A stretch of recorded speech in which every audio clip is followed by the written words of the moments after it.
नमस्ते। कभी सोचा है कि एक मामूली सा धागा क्या वो एक भगवान को भी बांध सकता है? आज हम रक्षाबंधन के पीछे की उस दिव्य कहानी में चलेंगे। एक ऐसी कहानी जिसमें एक धागा है, एक सिंहासन है और एक ऐसा वचन जिसने देवताओं तक का भाग्य बदल दिया। तो कहानी के दिल में ही एक बहुत बड़ा सवाल छिपा है। जरा सोचकर देखिए, जो पूरे ब्रह्मांड के रक्षक हैं, वो भला एक असुर राजा के दरवाजे पर पहरा क्यों देंगे? यही वो सवाल है जो रक्षाबंधन की कहानी की जड़ है। और इसका जवाब जानने के लिए हमें थोड़ा सा समय में पीछे चलना होगा।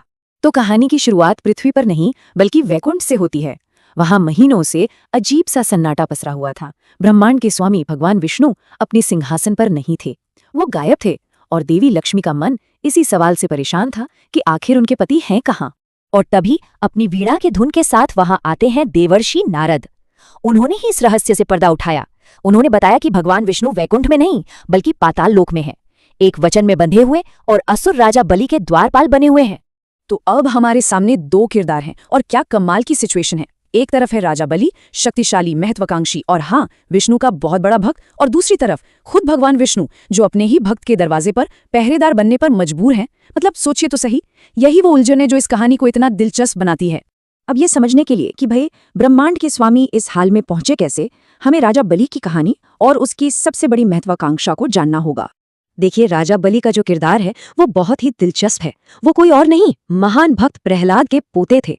विष्णु के प्रति उनकी भक्ति में कोई कमी नहीं थी, पर उस भक्ति में कहीं ना कहीं एक छोटा सा अहंकार भी था।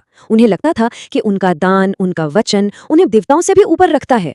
बलि का अपने वचन पर यही जो अटूट विश्वास और अभिमान था, वही उनकी किस्मत लिखने वाला था। उन्होंने अपने गुरु से कहा था कि अगर खुद भगवान नारायण भी भिखारी बनकर आ जाएं, तो वो उन्हें भी खाली हाथ नहीं लौटाएंगे। और बहुत जल्द उनके इसी वचन की परीक्षा होने वाली थी। और हुआ भी वही। बलि के उस भव्य यज्ञ के बीच में एक ऐसा मेहमान आया जिसने इतिहास का रुख हमेशा हमेशा के लिए बदल दिया। ये कोई और नहीं बल्कि खुद भगवान विष्णु थे, अपने 5वें अवतार वामन के रूप में। एकदम साधारण एक छोटे से ब्राह्मण बालक के रूप में आए थे, लेकिन उनकी आंखों में पूरे ब्रह्मांड की चमक थी। उन्होंने एक बहुत ही मामूली सी चीज मांगी, इतनी मामूली कि राजा बलि को लगा कि ये तो उनके दान का अपमान है। वामन ने कहा, मुझे बस अपने नन्हे पैरों से नापी हुई 3 कदम जमीन चाहिए। और बस यहीं पर कहानी का सबसे बड़ा टर्निंग पॉइंट आता है। बलि के गुरु शुक्राचार्य ने उन्हें तुरंत पहचान लिया। उन्होंने बलि को रोकने की हर कोशिश की, यहाँ तक कि खुद को छोटा करके पानी के बर्तन की नली में घुस गए ताकि संकल्प का पानी ही बाहर ना आए। पर बलि अपने वचन और अहंकार पर अड़े रहे। बलि का ये वचन सिर्फ एक वादा नहीं था, ये एक बहुत बड़ी ब्रह्मांडीय घटना की शुरुआत थी। चलिए देखते हैं कि ये वचन पूरा कैसे हुआ। और जैसे ही बलि ने संकल्प का जल हाथ से छोड़ा, उसी पल इतिहास बदल गया। वो छोटा सा ब्राह्मण बालक अब अपने विराट ब्रह्मांडीय रूप में खड़ा था। वो वामन नहीं, त्रिविक्रम थे, जो तीनों लोकों को नापने वाले थे। उनकी शक्ति का अंदाजा लगाना भी मुश्किल था। पहले ही कदम में उन्होंने पूरी पृथ्वी नाप ली और दूसरे कदम में पूरा स्वर्ग और बाकी के सारे लोक। अब सवाल ये था कि तीसरा कदम कहाँ रखे हैं, जगह तो बची ही नहीं थी। और उसी पल बलि का सारा अहंकार टूटकर चूर चूर हो गया। अपना सब कुछ गंवाने के बाद भी उन्होंने अपनी भक्ति नहीं खोई। उन्होंने अपना सिर आगे कर दिया और कहा, प्रभु, तीसरा कदम यहां रखिए। ये भक्ति की अहंकार पर सबसे बड़ी जीत थी। बलि के समर्पण को देखकर भगवान विष्णु इतने खुश हुए कि उन्होंने बलि को वरदान दिया कि वो हमेशा उनके साथ रहेंगे, उनके द्वारपाल बनकर। और बस यहीं से कहानी घूमकर वापस उसी सवाल पर आ जाती है कि ब्रह्मांड के स्वामी एक असुर के द्वारपाल क्यों बने। तो अब कहानी वापस वैकुंठ में पहुंचती है, जहां देवी लक्ष्मी चिंतित हैं। अब हम देखेंगे कि कैसे ये दिव्य बंधन एक साधारण से धागे से टूटता है। तब देवर्षि नारद ने ही लक्ष्मी को एक उपाय सुझाया। उन्होंने कहा कि हर बंधन को काटने के लिए एक और बंधन की जरूरत होती है, एक ऐसा बंधन जो कर्तव्य और प्यार से बना हो, और वो था रक्षा सूत्र, जिसे आज हम राखी कहते हैं। तो लक्ष्मी जी ने एक योजना बनाई।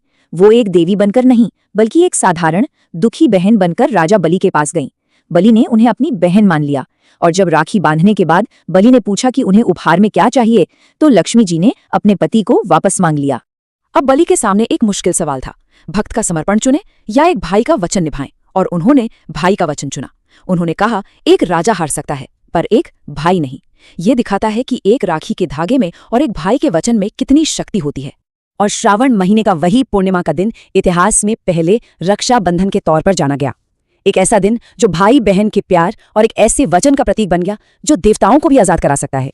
तो ये कहानी हमें यही सिखाती है कि रक्षाबंधन सिर्फ एक त्योहार नहीं है, ये उस बंधन का प्रतीक है जो देवताओं को बांध भी सकता है और आजाद भी कर सकता है। ये हमें याद दिलाता है कि असली भक्ति दिखावे या अहंकार में नहीं, बल्कि सच्चे समर्पण में है, और एक भाई का वचन वाकई दुनिया की सबसे बड़ी ताकतों में से एक है। और जाते जाते एक छोटा सा सवाल छोड़ जाते हैं।